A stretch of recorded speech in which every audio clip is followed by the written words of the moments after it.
तो आपने अब तक इस पार्टी से इलेक्शन कितने लड़े हैं, क्या करा है? हमारे साथ आयोग कहीं ना कहीं नाइंसाफी करता है। अच्छा, क्या मुद्दे लेकर जाते हैं आप जनता के बीच? सब मुसलमान जो है माइनॉरिटी में छुआछूत नहीं है और इनको 10 साल के लिए हम बाहर कर देते हैं। 10 साल में और लोगों जो है बढ़ जाएंगे, उसके बाद हम खत्म कर देंगे। तो सरकार तो कुछ मानने को तैयार नहीं है चीजें, तो उनको मनवाने के लिए क्या तरीका सर, अपनाया जाए? लोकतंत्र सबसे अच्छा है माध्यम है। आपने लाल गमछा डाला हुआ है, इसका कुछ जी, वजह?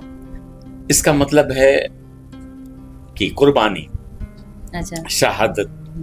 बीजेपी को अगर 10 में से नंबर देना पड़े तो कितने नंबर देंगे? देश का युवा जो है वो जेन जी बनने को तैयार है, एग्जाम हो रहे हैं, पेपर आउट लीक हो जा रहा। सर, हम किस मुद्दे पे हैं? कहीं न कहीं हमें जवाब देनी पड़ेगी। किसान वो अपने खेत को गिरवी रखता है, फसल बेचता है, बच्चों को पढ़ाता है, और बाप भी अपनी जरूरत की चीजों को काट के बच्चों को फीस देता है कि मेरा बच्चा कल का डॉक्टर होगा, IAS होगा। लेकिन अफसोस की बात है जब पेपर आउट होता है। आप जनता के बीच जाते हैं तो वहाँ किस तरह के मुद्दे आपको देखने को मिलते हैं? मनमोहन जी की सरकार थी तो तेल 1 नहीं 2 लीटर भरा लेते थे। अब सब हम 100 के लगभग जा रहे हैं। हम कितने गिरे हैं इसका आकलन मैं करना, कितने गिरे हुए हैं ये नहीं पता चल रहा है। तो ये महंगाई जो है, अब पेट्रोल तो बढ़ ही गया है, इस बढ़ने से और किन किन चीजों पर फर्क पड़ेगा? तो 2009 में जब वो प्रधानमंत्री हुआ करते थे तो कहते थे ये तो बड़े चुप वाले प्रधानमंत्री आ गए, मनमोहन सिंह को कहा करते थे। लेकिन उस वक्त सारे विश्व में मंदी थी लेकिन भारत में मंदी नहीं थी। ये क्या वजह थी? नरेगा क्या है? विज्ञान में अगर देखा जाए तो डॉक्टर APJ अब्दुल कलाम को दुनिया खड़ी होती थी।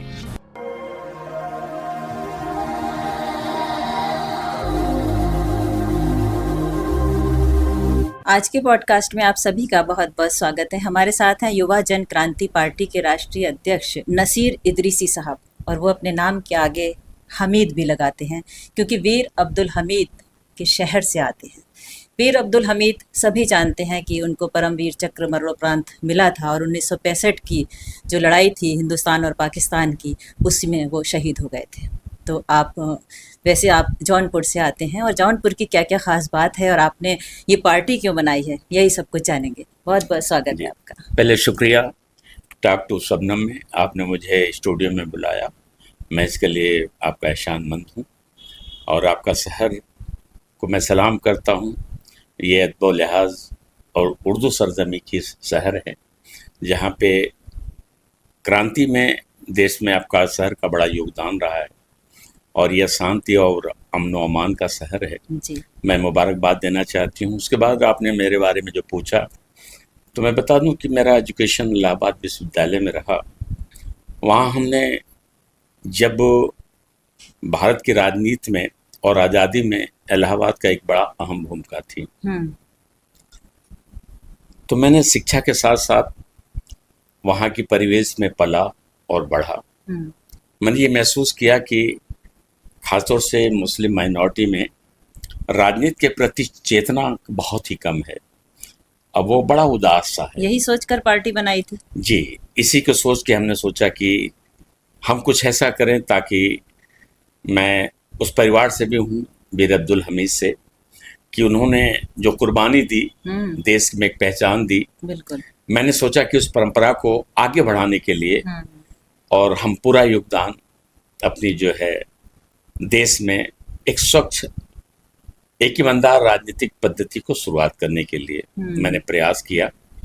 और 2012 में मैंने युवा जन क्रांति पार्टी राजनीतिक दल की मान्यता केंद्रीय निर्वाचन आयोग से मुझे मिला। और ख़ासतौर से हम 1857 की जो क्रांति थी, बहादुर शाह जफर, मंगल पांडे, तमाम इतिहास के वो पन्ने हैं जो आज अंकित हैं और जो नहीं भी हैं, इन्होंने प्रेरित किया कि आप आगे बढ़ो। और इन्हीं विचारधारा को लेके मैं डॉक्टर APJ अब्दुल कलाम से बड़ा प्रभावित रहा। और ख़ासतौर से आज मैं जो भी हूँ वो उन्हीं का एक वक्तव्य था कि सपना देखो रंग भरो, छोटी सोच स्वयं पे बड़ा अपराध।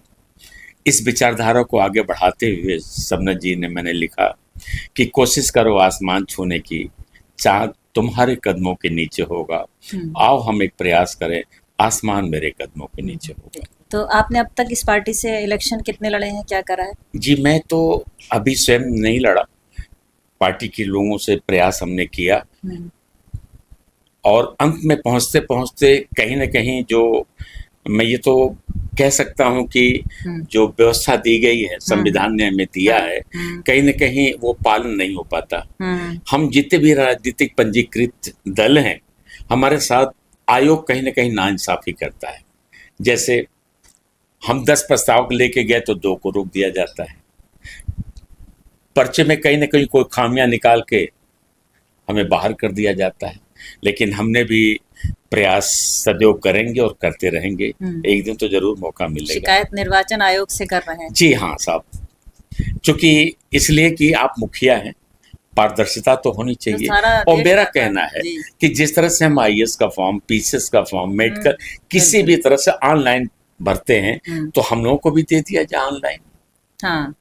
ताकि उसमें किसी के न प्रशासन को दिक्कत हो, न कुछ दिक्कत हो। हम ऑनलाइन कर देते हैं। अगर योग्यता आपके अनुसार है तो हमें आगे बढ़ाइए, नहीं है तो हम पीछे हो जाते हैं। लेकिन पारदर्शिता होनी चाहिए। ये शिकायत तो बहुत लोगों को हो रही है आजकल। जी, उसमें मैं भी हूँ। अच्छा, क्या मुद्दे लेकर जाते हैं आप जनता के बीच? सपना साहब, मैं जब शिक्षा में था, 81-82 बैच में एडमिशन लिया, 90 तक कैंपस में रहा इलाहाबाद, तो उस वक्त के आबो हवा से और आज के आबो हवा से बहुत फर्क हो गई। जब उत्तर प्रदेश के मुख्यमंत्री पीपी सिंह हुआ करते थे और इलाहाबाद से ही वो निकले थे, पढ़े थे, गृह जिला भी उनका था, तो आते थे तो छात्रों से, हम लोगों से बड़ी प्रभावित रहते थे। हम लोगों को सर्किट हाउस में 1 घंटे जरूर देते थे। हम इलाहाबाद विश्वविद्यालय के लोग जाते थे, विश्वविद्यालय की जो समस्या उनसे कहते थे।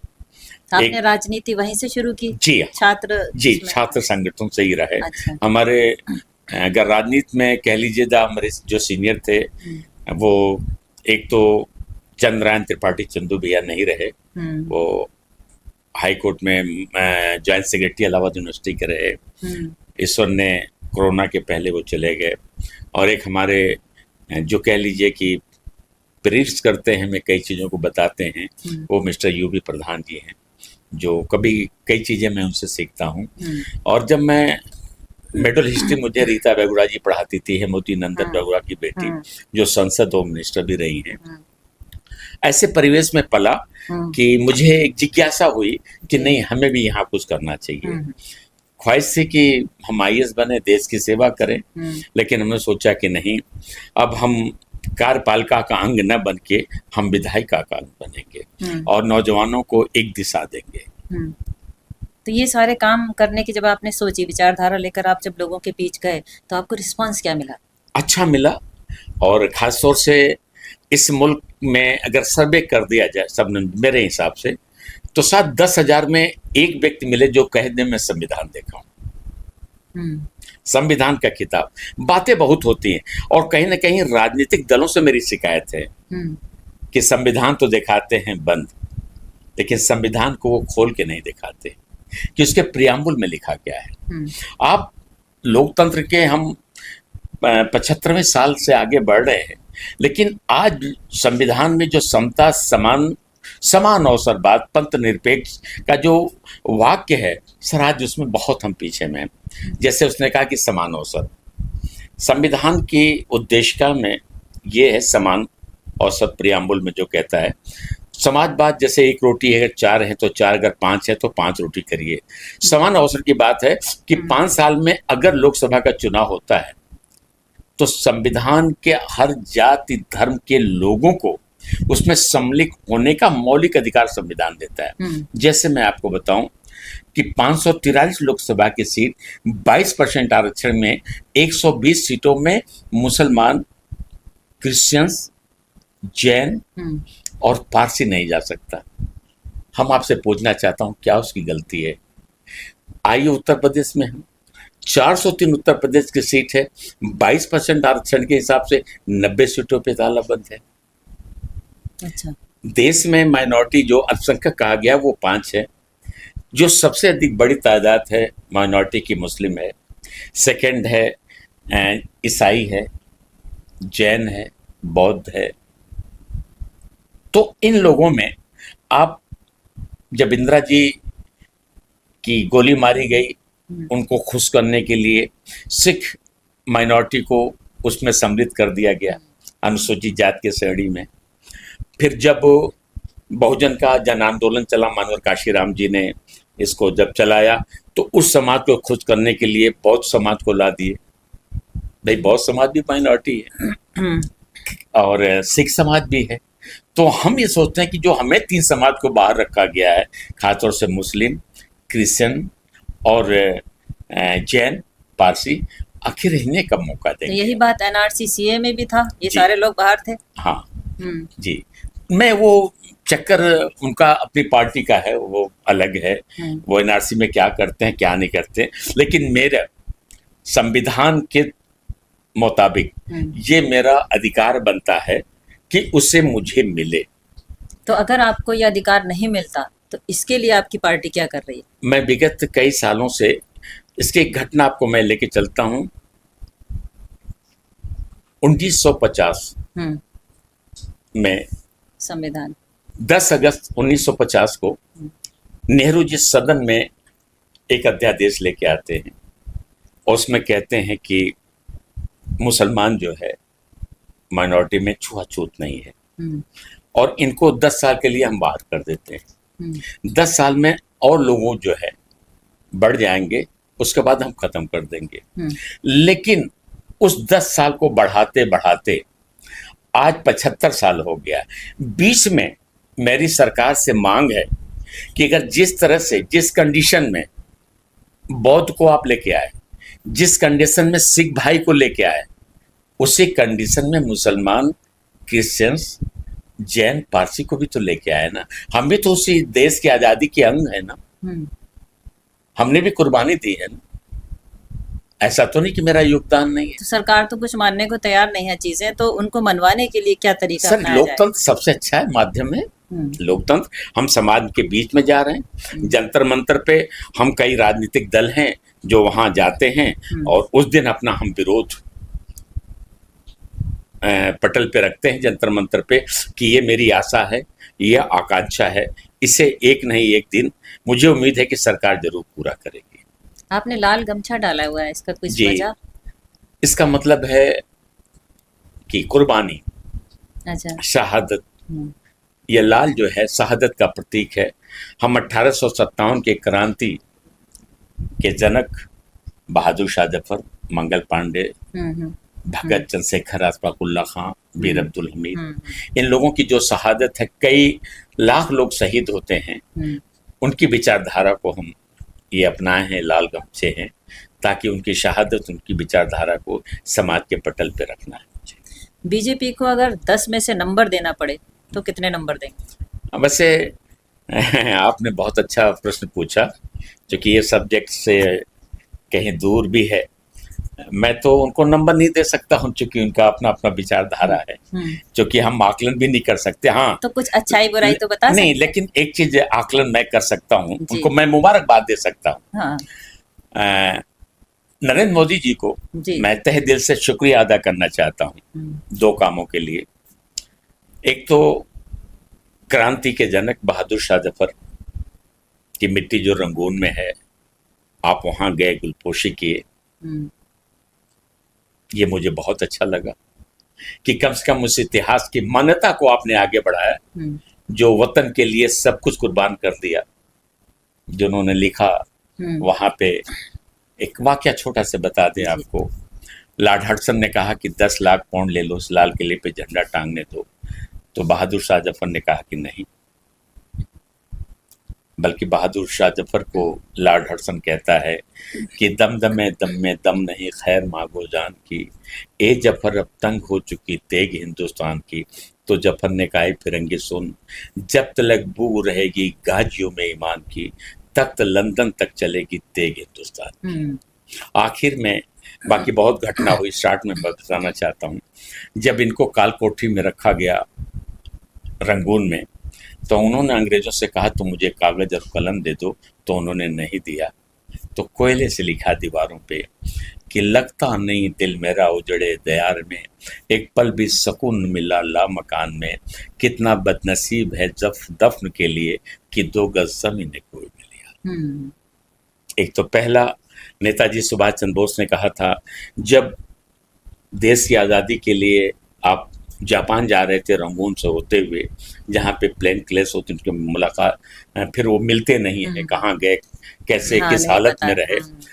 लेकिन आखिर में ये हमें अभिलेखों द्वारा मिलता है कि वो बहादुर शाह जफर की मज़ार पे गए, गुलपोशी किए और उन्होंने कसम खाई थी, जो आज़ाद हिंद उन्होंने फौज बनाई थी उसके द्वारा उन्होंने कहा था, शपथ लिया था कि जिस दिन मेरा देश आज़ाद होगा हम आपकी मिट्टी को रंगून से लाल किले में दफन करेंगे। खैर वो तो नहीं रहे, लेकिन नेताजी सुभाष चंद्र की ये वाक्य, ये विचारधारा को इसको हम लेके चल रहे हैं। किसी न किसी दिन हम बहादुर शाह जफर की मिट्टी रंगून से लाके लाल किले में जरूर हम दफन करेंगे। ये हमारा विचार है उनके अवशेषों को, ताकि वो गर्वान्वित हो सकें कि हम जिस देश के लिए मरे, आज उस देश के नौजवान ने मुझे वो सम्मान दिया। दूसरी चीज़, आपने नरेंद्र मोदी जी के बारे में, बीजेपी के बारे में, मैं उनको सेकंड मुबारकबाद देना चाहता हूँ। 1965 के हीरो शहीद वीर अब्दुल हमीद, जिन्होंने परमवीर चक्र उन्हें मिला, अंडमान निकोबार में उनके नाम का एक द्वीप जो है नामकरण किया, एक द्वीप का, इसके लिए मुबारकबाद। और तीसरी मुबारकबाद भी मेरे लिए, मेरे परिवार के लिए गर्व का विषय है कि माँ रसूलन बीबी को, वीर अब्दुल हमीद की बीबी को उन्होंने सम्मानित किया था दिल्ली में। तो ये 3 चीज़ें हैं, बाकी क्या है वो तो अलग है, देश समाज तीन चीजें तो जानता बहुत है। अच्छी नरेंद्र मोदी जी की आपने बताई, उनको जी। मुबारकबाद भी दी। देश का युवा जो है वो जैन जी बनने को तैयार है, इस बारे में भी तो कुछ बात करेंगे। हाँ, इस पे तो मैं ज़रूर आपसे चाह भी रहा था कि आप ऐसे प्रश्न पूछे, आपने पूछा। देखिए साहब, लड़ाई किसी की है, ये बहुत ही इमोशनल सब्जेक्ट है, जो कि मैं भी जब कभी सफ़र करता हूँ किसी बच्चे से पूछता हूँ। अभी मैं नोएडा में था 4 दिन पहले, वहाँ के बच्चे जो बीटेक करके जाते हैं, एमटेक करके जाते हैं, साहब 30 रुपए की नान वेज बिरयानी पे वो खा रहे थे, दिन काट रहे थे। और यूँ कह लें कि बहुत शोषण हो रहा है। एग्ज़ाम हो रहे हैं, पेपर आउट, लीक हो जा रहा। सर हम किस मुद्दे पे हैं? कहीं न कहीं हमें जवाब देनी पड़ेगी, इससे हम बच नहीं सकते। मैं एक वाक़या आपको बता दूं कि रेल मिनिस्टर इस मुल्क में लाल बहादुर शास्त्री थे, बाद में प्रधानमंत्री भी हुए। एक रेलवे का एक्सीडेंट हो गई थी रेलगाड़ी की, उन्होंने जिम्मेदारी हो के नैतिकता को लेते हुए उन्होंने रिजाइन कर दिया था। मैं दूसरा एग्जाम्पल विश्वनाथ तरफ सिंह को देना चाहता हूँ, क्योंकि विश्वनाथ सिंह मेरे समकालीन, मैं देखता था उनको। अच्छा। कहीं ना कहीं उनकी कई चीज़ों को मैंने अपनाया भी हूँ। और मैं कहना चाहता हूँ कि आज़ादी के बाद, जब से 1950 के बाद संविधान में आप जो मंडल कमीशन देखते हैं, जो बैकवर्ड आज कहते हैं कि मैं यहाँ, तो रियली मैं उनको मुबारकबाद देना चाहता हूँ। उन्हीं का किया काम था। जिसे एक नारा लगा था, समझिए कि राजा नहीं फकीर है, भारत की तकदीर है। तो ददुआ एक आंदोलन उन्होंने चलाया था। उस समय मेरे प्रदेश में बहुत ज़्यादा ये डाकुओं का एक बाढ़ आ सी गई जौनपुर थी। में नहीं, ये मांडा के जो झांसी जालौन का इलाका लगता है। अच्छा। तो इनके जो भाई एक जज हैं, मैं उसमें इलाहाबाद विश्वविद्यालय में पढ़ रहा था। इनके जो भाई थे वो जज हाई कोर्ट के थे और उनके राजनीतिक गुरु थे। कोई भी प्रश्न होता था तो वो बताते थे। और जो ददुआ उन्मूलन का जो उन्होंने चलाया था, असफल हो गया। उसके बाद उन्होंने रिजाइन कर दिया, उन्होंने मुख्यमंत्री पद से रिजाइन दे दिया कि मैं, ये नैतिक जिम्मेदारी है कि मैं इसमें सफल नहीं हुआ। अब ऐसी कोई जिम्मेदारी नहीं ली जाती है। अब तो साहब जिम्मेदारी नहीं, बल्कि उस व्यक्ति को और आगे बढ़ा दिया जाता है, प्रमोट कर दिया जाता है, प्रमोशन कर दिया धर्मेंद्र जाता है। प्रधान का इस्तीफा मांग रहे थे इस नीट पेपर पे, जी, बहुत लोग मांगते रहे मगर कोई फर्क नहीं पड़ा। नहीं, मैं तो ये कहना चाहता हूँ, स्वयं प्रधानमंत्री जी न कहें, एक व्यक्ति के रूप में अगर आप वहां पे बैठे हैं तो आपको इसका जवाब यही देना चाहिए। यही देना चाहिए। क्योंकि साहब मैं आपको बताऊं कि एक बच्चे को, मेरे 2-3 बच्चे कोटा में थे, वैसे भी हम आते जाते रहते हैं कोटा, और दिल्ली का जो आईएएस का हब है मुखर्जी नगर, बच्चों के चेहरों पे निराशा है साहब। हाँ। गार्जियन का 15,000 नेट लगता है, 15,000 रुपए महीने। हाँ, महीने। और कोचिंग के, जैसे कि एलन है, बड़ा प्रचलित नाम है कोटा का, उनकी जो फीस है लाख या लगभग 1,20,000 रुपए बैठती है। हाँ। लेकिन आप ये बताइए, किसान वो अपने खेत को गिरवी रखता है, फसल बेचता है, बच्चे को पढ़ाता है, लेकिन साहब बच्चे आए अपना पूरी तरह से, मतलब मैं उन बच्चों को देखा हूं कि सर खाना में वो बहुत ही कम खाते हैं कि हमें पैसे कमी ना हो, हम बाप से ना मांगे, और बाप भी अपनी ज़रूरत की चीज़ों को काट के बच्चों को फीस देता है कि मेरा बच्चा कल का डॉक्टर होगा, आईएएस होगा। लेकिन अफसोस की बात है जब पेपर आउट होता है। मैं ये कहना चाहता हूँ, सरकार से पूछना चाहता हूँ कि हर जगह असफलता क्यों आपको मिल रही है, आकलन तो करना चाहिए। अगर हम, जो आपने मुझे जिम्मेदारी दी है, अगर मैं सफल नहीं हूं तो नैतिक जिम्मेदारी मेरी पड़ती है, बल्कि प्रधान जी की पड़ती है कि वो खुद रिजाइन दे दें कि ये काम और किसी को कुर्सी ज्यादा प्यारी है मंत्रियों को। जी हाँ, आप तो सही कह रहे हैं, लेकिन इस लोकतंत्र में कुछ लोगों ने, कुछ राजनीतिक दलों ने इस व्यवस्था को हटा दिया, लेकिन मुझे विश्वास है कि हमारे देश में आज भी नैतिकता है। राजनीति में कुछ लोग हैं, अंश है, लेकिन यही जिन्स और जेनेटिक्स बढ़ेगी, आगे चली जाएगी। हमें आपको निराश नहीं होना चाहिए, आशावादी होना चाहिए। एक दिन व्यवस्था का मार्ग खुलेगा, और आप ऐसे पत्रकारों को मैं खास तौर से मुबारकबाद देना चाहते हैं कि ना आपने किसी धर्म के बारे में पूछा, न किसी जात के बारे में पूछा, आपने तत्कालीन समसामयिक मुद्दों के बारे में पूछा। तो जब तक आपके विचार सही होंगे, उन विचारों के माध्यम से हम समाज में जो मैसेज देना चाहते हैं, हम भी एक प्रयास करेंगे कि अच्छा मैसेज दें। आप जनता के बीच जाते हैं तो वहाँ किस तरह के मुद्दे आपको देखने को मिलते हैं? महंगाई और बेरोजगारी, इस तरह के मुद्दे मिलते हैं? क्या क्या देखते हैं आप? मैं जब मनमोहन जी की सरकार थी तो तेल 1 नहीं 2 लीटर भरा लेते थे।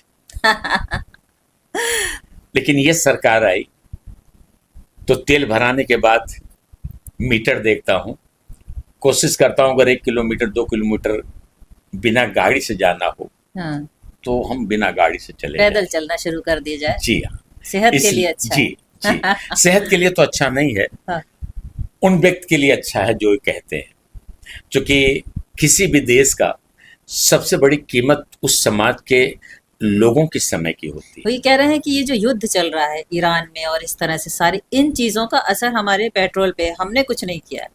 क्या कहेंगे आप? सब इस पे हम आपसे ये पूछना चाहते हैं, आपने मुझसे पूछा तो मैं आपसे व्यक्तिगत चर्चा करना चाहता हूँ। हमारी जो पॉलिसी थी वो गुटनिरपेक्ष राष्ट्र की थी। नेहरू जी ने, इंदिरा जी ने, एक वाकया मैं आपसे बताता हूँ कि जो इजराइल फिलिस्तीन के बारे में है, तो अरब, अभी ईरान के बारे में, इराक के बारे में आपसे बता दें। एशिया महाद्वीप में ईरान और इराक का भारतीय सभ्यता का जननी कहा गया है। हड़प्पा मोहनजोदड़ो जो सिंधु घाटी है, सभ्यता की जननी पूरे वर्ल्ड में, वो सब वहां से विकसित की गई। ठीक है, उनसे हमारा भाईचारा सदियों का था। जब देश पे कुछ भी होता था एशिया महाद्वीप का, तो यारी सराफात वो आते थे इंडिया, और हमारे प्रधानमंत्री, स्वर्गीय प्रधानमंत्री इंदिरा गांधी को वो बहन मानते थे।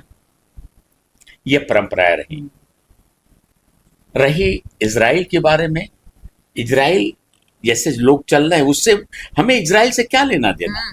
दूसरी बात, हमारी अरब से एक छोटी सी चीज बता दें, इस समय वर्तमान राष्ट्र के व्यवस्था में जो डॉलर की जो कमी हो रही है, बहुत हद तक हमारे जो नौजवान गल्फ में गए हैं, जहां से दिनार दिरहम भेज रहे हैं, वो हम एक्सचेंज कर रहे हैं। आपने तेल का मुद्दा उठाया, बड़ा अच्छा किया। अभी तो भारत के लोगों को ये मालूम नहीं था कि तेल क्या होता है। ईरान तो मुझे 60 दिन का, 70 दिन का क्रेडिट देता था। हाँ, क्रेडिट हमें देता पैसा था। मत दो, बेच के कपड़ा दे देना, अनाज दे देना, जो भी सामान दे देना। हाँ। और सर उन्होंने किसी को रोका नहीं है। हाँ, बिल्कुल। आखिर मैं आपसे पूछना चाहता हूं कि सत्ता पे जो बैठी सरकार है, आखिर उससे इतना नफरत क्यों? युद्ध चल रहे हैं, उनके मामले वो देखें। हमारे मामले में अमेरिका कहे इससे तेल लो, इससे न लो।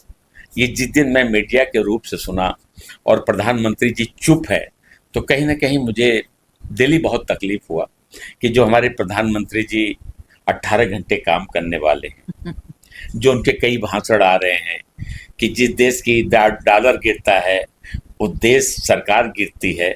अब सब हम 100 के लगभग जा रहे हैं, हम कितने गिरे हैं इसका आकलन मैं हम करना कितने गिरे हुए हैं ये नहीं पता चल ये रहा नहीं पता चल है। तो ये महंगाई जो है, अब पेट्रोल तो बढ़ ही गया है, इस बढ़ने से और किन किन चीजों पर फर्क पड़ेगा? अभी आप देखिए, बहुत अच्छा आपने सवाल समसामयिक पूछा है।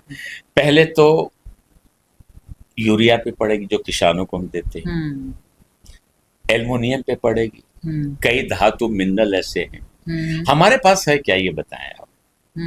आपके पास आईटी सेक्टर था, हम कुछ मोबाइल बनाते तो लोगों से इधर उधर लेते थे, जड़ के मैं बेच देता था। पूरे भारत में एशिया महाद्वीप को 35% लेदर के बने हुए सामान का हम निर्यात करते थे, 35%, जिससे हमें शुद्ध डॉलर मिलता था। चमड़े की जींस, शू, बेल्ट, बैग, तमाम ऐसी चीजें। अब हमने उसको धर्म में ला दिया है, तो डॉलर, दिनार, दिरहम तो गया नहीं। हाँ, अब कहाँ से मिलेगा? गेहूं, दाल, चावल, नेनुआ से, लौकी से हम कितना कमा लेंगे? कितना कमा लेंगे आप बताएं। दूसरी बात, जब आपके पास, अभी हमारा रिजर्व बैंक ने भी कहा कि हम नहीं, वो भी हाथ उठा लिया। दुनिया में आज सबसे अधिक कर्ज लेने वालों में हम बन गए। हाँ, सबसे अधिक कर्ज। क्यों भाई? जब 64 रुपए डॉलर था तो हमारे प्रधानमंत्री जी को तकलीफ, वाकई सबको होना चाहिए, हमको भी होता है। हम तो ये सोच रहे हैं कि मैंने जब इतिहास में पढ़े थे तो औरंगजेब का वाकया बता दें। एशिया महाद्वीप में हम सबसे सभ्य समाज में थे, सबसे अधिक सत्ता विस्तार मेरा था, और डॉलर और पाउंड हमसे घुटने टेकता था औरंगजेब के समय में। वो आप इतिहास में जाए, हाँ। अर्थव्यवस्था पढ़े, तो हम अपने इतिहास से सीख ले सकते हैं ना। तो वो तो मुगल है ना, उनसे सीख कैसे लेंगे? कैसे हम मुगल है? वो तो हमारे पूर्वज। मुगलों से कोई मतलब नहीं है। नहीं, ये तो सर अंग्रेज हो सकते हैं, लेकिन हम कहाँ बाहर के हैं? हम तो भारतीय हैं साहब। हमारा कल्चर एक है, हमारे लोग एक हैं, वो इसी सरजमी पे। हाँ, आप विचारधारा में मुझे बांट सकते हैं तो बांट सकते हैं। मैं आपसे पूछना चाहता हूं कि ब्रिटिश के इतिहास सही रहा है, अमेरिका का ही रहा है, तो क्या वो आके यहाँ पले तो हम वहाँ के लोग हैं? क्रिश्चियंस अगर यहाँ का अंग्रेज आए, उन्होंने मुझे गुलाम किया, तो पूरे जो क्रिश्चियन समुदाय के हैं वो बाहरी, ये कैसे आप कह सकते हैं? विचारधारा है, रिलीजन। मैं आपसे एक प्रश्न पूछना चाहता हूँ आपके माध्यम से समाज में, कि साहब धर्म किसी तलवार से नहीं लाई जा सकती, धर्म मोहब्बत से लाई जाती है, समानता से लाई जाती है। आखिर मैं पूछना चाहता हूं कि सबसे अधिक क्यों मुसलमान धर्म लोग अपनाए, सबसे अधिक क्रिश्चियन बौद्धिस्ट क्यों हुए? मैं आपसे पूछना चाहता हूं, साफ आ जाएगा, आपका उत्तर भी यही आएगा कि जहां सम्मान, समानता मिलेगी, आदमी वही जाएगा। आप मस्जिद में चले जाइए साहब, इस मुल्क के रूह को मैं सलाम करता हूं। मैं जब ऐसा मगरिब फजर की नमाज से जब बाहर निकलता हूं सीढ़ियों पे, तो मेरी बहनें खड़ी होकर दुआ कराती हैं, और उसमें सब हम यही मस्जिद में मांगते हैं कि अल्लाह इस मुल्क में जो भी बीमार हो उन्हें सेहत दे, जो भी बेरोजगार हैं उन्हें रोजगार दे। कैसे मिलेगा रोजगार? हमारी दुआ से नहीं मिलेगा। नहीं तो रोजगार तो, ये तो हमारी एक भावना थी, सेंटिमेंट था। रोजगार के लिए तो हमें अरसात पढ़ना पड़ेगा ना, अरसात की नीतियों को लाना पड़ेगा। हाँ। ना, वो तो हमारी यूनिवर्सिटी बंद हो गई है ना, हमारे ऐसे ऐसे लोग हैं। हाँ।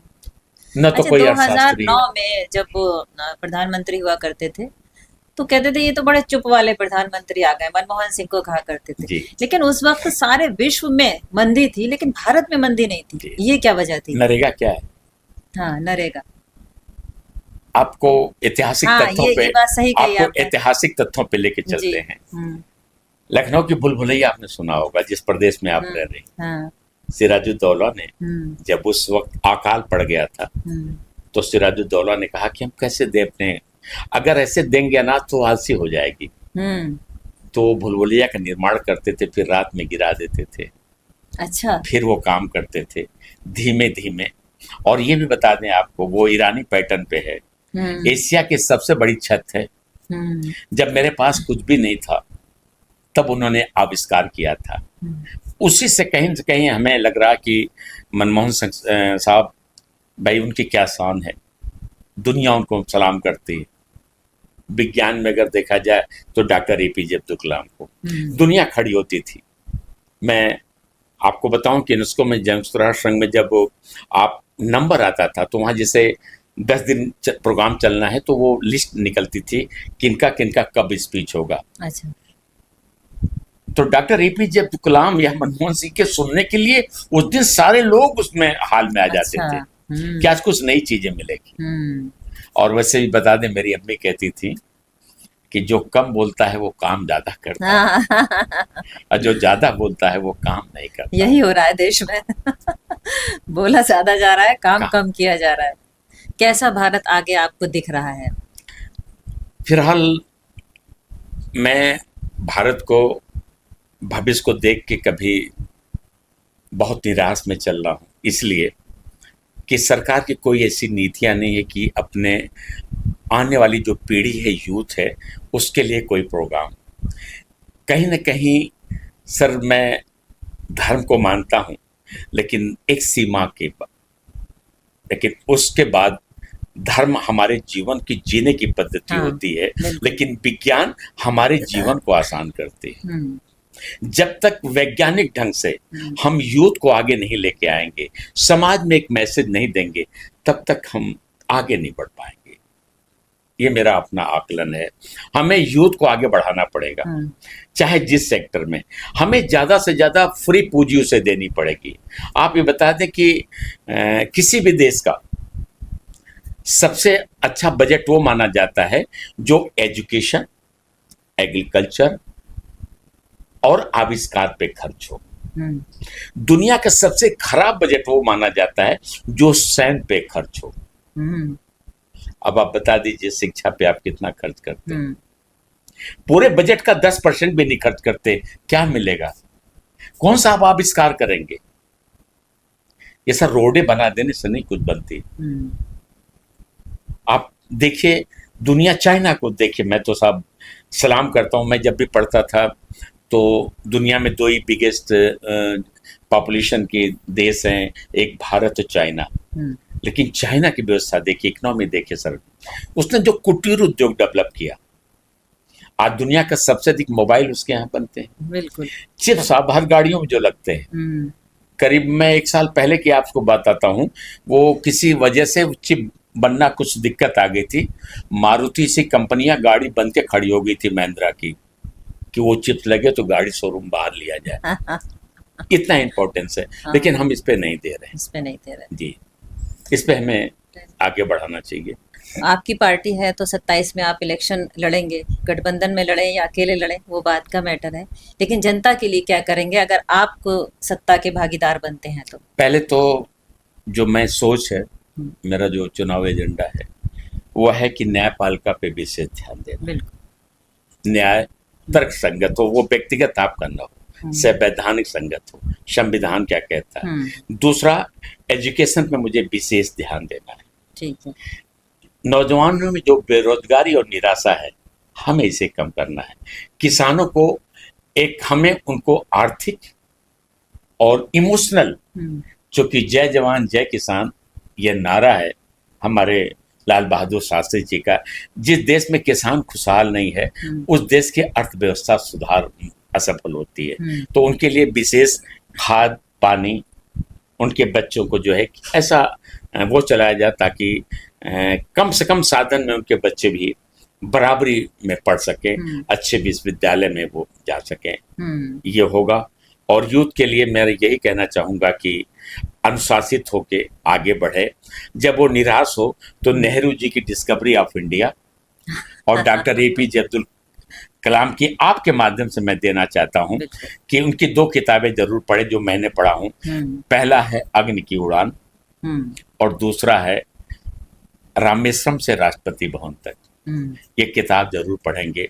और आपके माध्यम से एक कहना चाहता हूँ कि हमारे नौजवान, हमारे देश के लोग धर्म ऐसी विचारधारा में कम उलझें, संविधान और इतिहास के तथ्यों के साथ आगे बढ़ें। धन्यवाद।